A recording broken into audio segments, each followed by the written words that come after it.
Oui, bonjour. Bonjour, merci. Donc depuis janvier, la ville de Grenoble est officiellement autorité organisatrice de l'accueil du jeune enfant. Cette nouvelle compétence prévue donc par la loi plein emploi n'est pas une simple formalité réglementaire. Elle place la ville en responsabilité directe pour structurer et assurer l'offre d'accueil de qualité pour les enfants de 0 à 3 ans.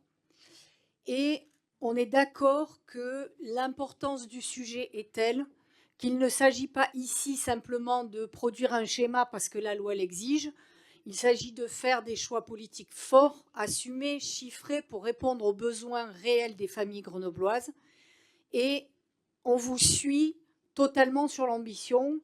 Le sujet est fondamental et là, c'est sans réserve que l'on vous suit sur l'ambition. Et pourtant, et c'est bien souvent ce qui pêche dans vos délibérations, c'est que les intentions sont généreuses, vous prenez la mesure et la dimension du problème qui est quand même fondamentale, et pourtant les réalités de mise en œuvre ne sont pas au rendez-vous. Et ici, je vais noter 3 faiblesses majeures de votre délibération. D'ailleurs, au passage, je regrette que le PowerPoint que vous avez passé tout à l'heure ait été assez illisible. Honnêtement, moi, je suis myope. J'ai des lunettes qui me corrigent. J'ai été incapable de lire le PowerPoint absolument tout petit qui était mis à l'écran. Et en plus, comme on n'en dispose pas avant, c'est quand même très compliqué de pouvoir voir le détail de ce que vous proposez. Donc, première faiblesse, les moyens qui sont mis pour la petite enfance me paraissent très en deçà des besoins. Vous annoncez 13 places supplémentaires d'accueil d'ici 2027, 13 pour toute une ville de la taille de Grenoble. Même en y ajoutant le projet de crèche associative dans le secteur 4, on reste très loin de ce que nécessitent les familles grenobloises. Certes, je sais et c'est très documenté qu'il y a une baisse du nombre d'assistants maternels, c'est connu, c'est documenté, mais où est la stratégie globale pour y répondre? On va se dire les choses.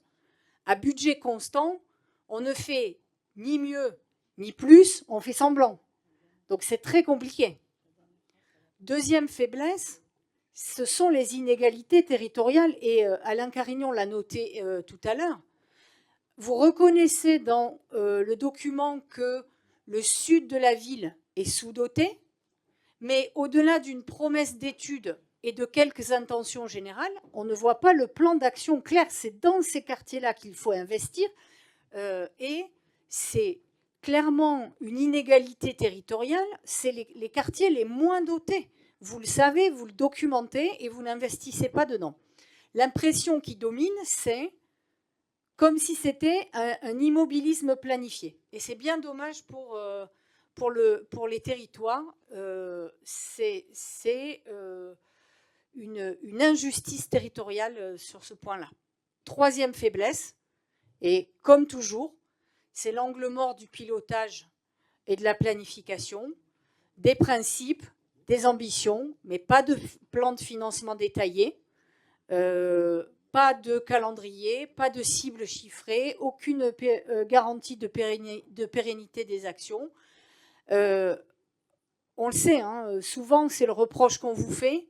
Je trouve quand même dommage que ce soit sur un sujet aussi important que la petite enfance, de se dire que finalement on n'a rien de tangible sur lesquels s'appuyer. Alors, j'avais noté quand même quelques points positifs, et finalement je découvre que, parce que vous donnez quelques chiffres, équipement mobilier 492 000 euros, entretien des bâtiments 1,3 million, et je découvre en fait avec votre prise de parole, Madame Fougère, que c'est pour la végétalisation des crèches et voilà, donc vous avez dit 1,3 million et là il y a 1,3 million, donc j'imagine que ce sont les mêmes.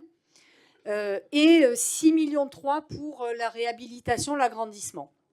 Très bien, donc au final ça fait 1,8 million d'euros. Je ne vois pas dans le document d'ailleurs où sont les 29 millions dont vous parliez tout à l'heure en introduction. Là, dans le document que vous nous avez fourni, vous parlez de 8 millions 1. Donc, OK, vous investissez cette somme-là. On aurait aimé un détail de ces sommes-là, comment vous les répartissez, dans quel secteur. Ça me semble un peu faible sur le détail du plan. Soutien aux associations également, ça c'est chiffré, 2720 € par place subventionnée. Ça montre une volonté d'accompagnement du secteur associatif. Mais évidemment, c'est des données globales et on n'a pas par secteur, par priorisation, pas de calendrier d'exécution. Bref, vous annoncez une enveloppe, mais pas vraiment comment vous la dépensez, pas d'indicateur. C'est assez flou. Assez flou sur l'application, comme souvent d'ailleurs. Donc on partage les grands objectifs. Sur ce point, comme je vous disais en introduction, on vous suit, mais on ne veut pas une politique de la petite enfance qui se contente d'afficher des valeurs. Il faut qu'on se donne les moyens d'atteindre les ambitions et pas seulement des actes et pas seulement des incantations, il faut des actes. On partage les objectifs, on va voter ce schéma parce que le sujet est absolument fondamental et là-dessus on vous rejoint. Mais franchement, il donne le sentiment, comme d'habitude, d'avoir été construit à l'emporte-pièce et à la va-vite, avec rien de concret et rien de chiffré et pas de vrai plan sur lequel s'appuyer. Et c'est bien dommage.